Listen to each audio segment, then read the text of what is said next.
The mental health law in Oklahoma, which is called 43A, states that you must be in imminent risk of harming yourself or others, or imminent risk of unable to care for yourself. You're so ill that you can't provide for your basic needs. And you have to meet those criteria to be placed under emergency order of detention. And during that period, the mental health professionals have 5 business days to make an assessment whether you need continued inpatient treatment, or you can be treated on a voluntary basis, or you need to be court committed. Adults can come in voluntarily. They can either make an appointment, or if they're in crisis, they can come to the emergency room.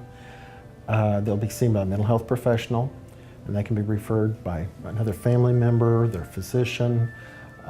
If they're in college, for example, their school may refer them. They'll be evaluated, and then the mental health professional will call a psychiatrist, and will decide what the best course of treatment is. Can they go to outpatient? Do they need to be in the hospital?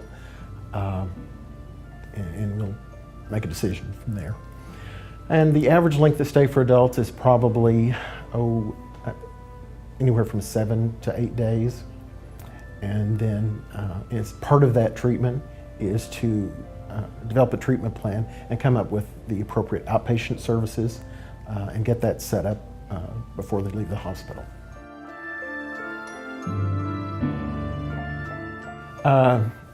Loss of job, separation or divorce, the loss of a loved one. If somebody has a history of mental illness and has been off their medication, say they become depressed again, or they experience psychosis again, so it can be non-compliance with medication.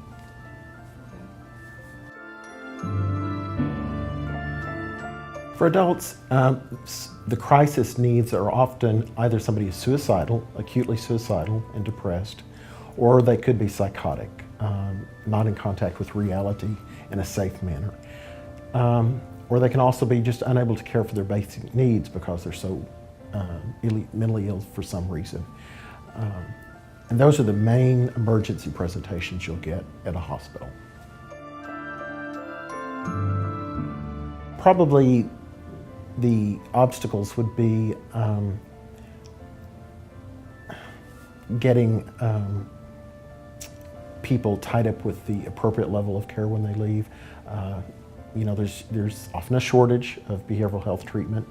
I think Oklahoma does a better job than most states, but we really want to tie them into outpatient as quickly as possible so they don't come back into the hospital. Our goal is always to serve people at the lowest level of care that meets their needs in a safe manner. And our state's so varied. 2 or 3 counties are highly metropolitan: Oklahoma County, Tulsa County, Cleveland County. Then a lot of the state is so rural that sometimes it's a challenge to get the appropriate services that are reasonably close to somebody's home.